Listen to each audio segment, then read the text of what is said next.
So good morning everyone, I am Maria Dominique P. Caliste and I am assigned to report for this given topic. So our course, English 116, The Contemporary, Popular and Emergent Literature. Chapter 1, Contemporary Literature, Lesson 3 is all about the contemporary drama. So before we start into our topic or lesson, we must have first here our learning objectives. To understand the importance of drama and its types, examine the theatrical structures of contemporary drama, and identify the given examples of which types of drama it belongs.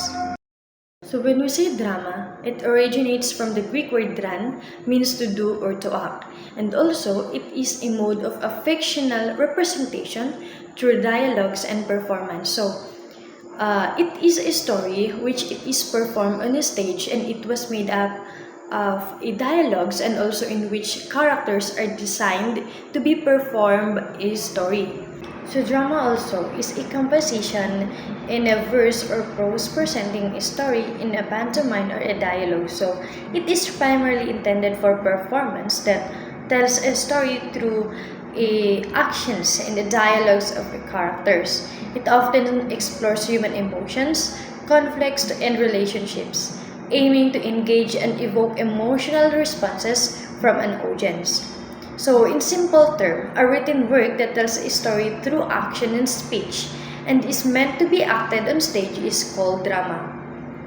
Lastly, the person who writes drama for stage directions is known as playwrights or dramatist. And we have different types of drama. And first here, we have the comedy. Comedy. So comedies are lighter in tone than the ordinary works, and it provides a happy conclusion. So when we say comedies or comedy, it is a broad theatrical genre that is composed for humorous intent. It is also a form of comedy that merges elements of tragedy and comedy together, often placing dramatic characters in comedic situations or introducing comedic characters into dramas. Comedy also highlights that human beings are in fact ridiculous and cannot change, therefore often confirm our view of the world. And for the last, comedy often explores the lighter side of life, providing a welcome break from seriousness, and its success lies in evoking genuine joy and amusement in its audience. Second is tragedy. So it is a type of drama that portrays the downfall of a protagonist, often due to a fatal flaw or external circumstances. So these stories typically explore the complexities of human nature, emphasizing the consequences of choices and the inevitability of suffering in the face of fate or personal flaws. Tragic drama use darker themes also, such as the disaster, pain, and death. A tragic play is usually about a hero or heroine who goes through trials and tribulations that don't lead to a happy resolution. So it is a genre that focuses around a noble character who struggles against strong external challenges.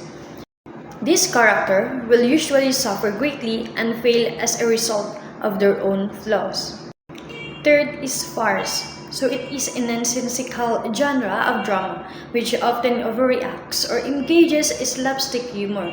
So it is often uses elements of absurdity, ridiculous situations, physical humor, rude jokes, or stereotypical characters. So it is also a deliberate use of absurdity or nonsense.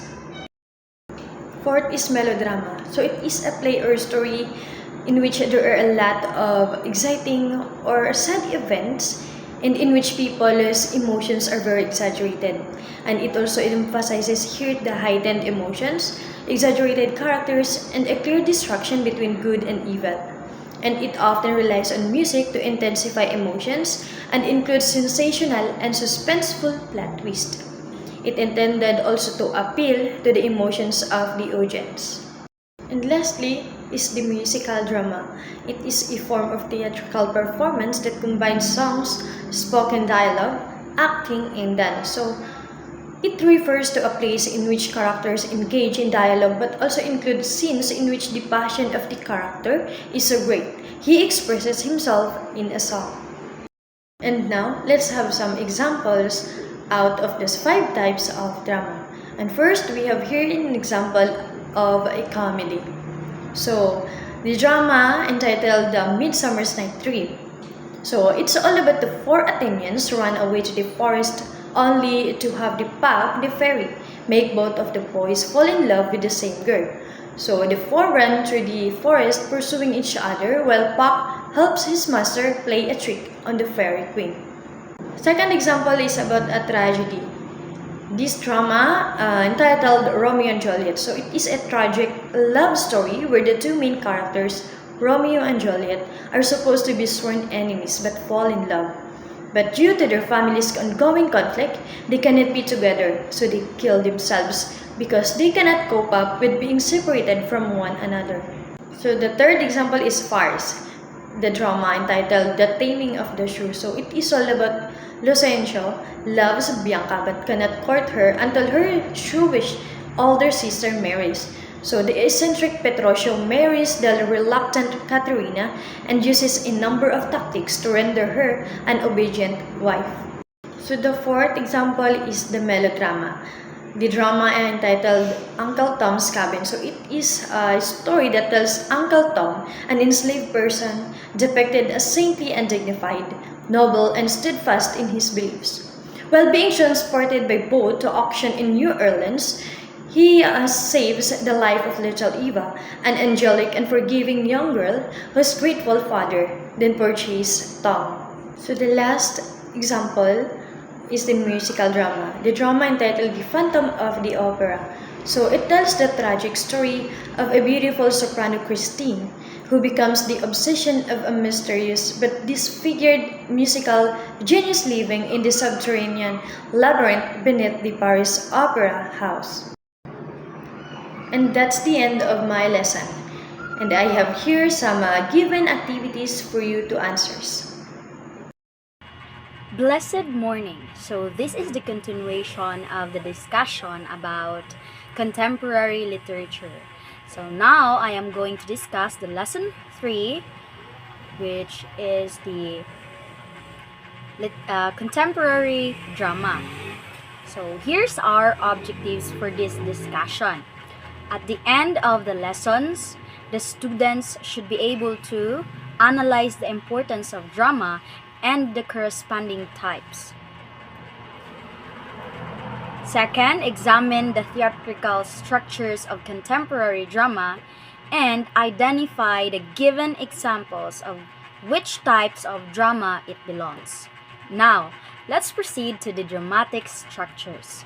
The structure is how the plot or story of a play is laid out, including a beginning, a middle, and an end. So the typical structure of a play can be segmented into 3 main parts, which is the beginning, the middle, and the end. So in the beginning, this part introduces the characters, setting, and central conflict. It sets the stage for the audience, providing necessary background information. While in the middle, it develops the plot further. It is characterized by a series of events where conflicts became more pronounced, building tension toward the climax, which is the peak of the story where the main conflict reaches its highest intensity. And lastly, in the end, after the climax, the following action deals with the consequences of the climax and begins to resolve the conflict. This culminates in the resolution, which ties up loose ends and provides closure to the narrative. There are 3 types of dramatic structure. So first is the linear. So, a typical dramatic structure is linear, with events occurring chronologically. This might include exposition, rising action, climax, falling action, and resolution. So, in exposition, the background of the story, including the characters, key characters, settings, and important contexts, are being introduced. It lays the groundwork for understanding the subsequent events and conflicts. Next is the rising action. So, it is a series of events that create suspense in the narrative. So, during this phase, a series of events unfold that build tension and develop the main conflict. So, the narrative escalates, introducing complications and challenges that characters must face, thereby engaging the audience's interest and emotions. So, next is the climax. This is a pivotal or crucial moment in the story where the tension and suspense reach their peak. So, as we all know, if climax kay kanang ano jud na siya ang part sa it is the part of a story na kanang intense na kaayo, something in ana. So the climax represents the turning point in the narrative, often resulting in a significant change for the protagonist or the resolution of the central conflict. When we say protagonist, kanang the main character of the story. Last is the resolution. So this final stage brings closure to the narrative, the conclusion of the story where questions are answered and loose ends are tied up. This graph showing how dramatic tension changes during a theater performance, from the exposition to rising action, climax, falling action, then resolution.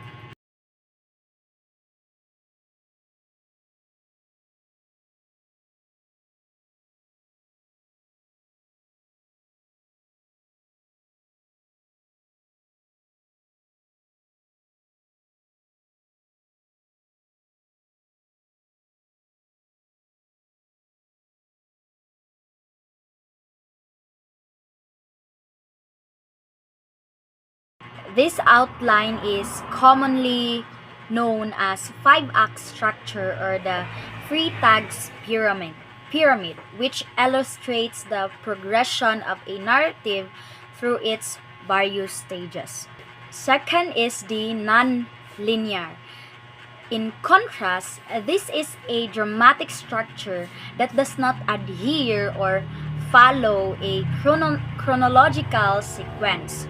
Instead, it may represent events out of order, utilizing techniques such as flashbacks, and flash forwards. So, this structure often heighten suspense and dramatic tension by strategically revealing information at unexpected moments. So it challenged audience perceptions, as viewers must decode the sequence of events and their implications within the larger narrative context.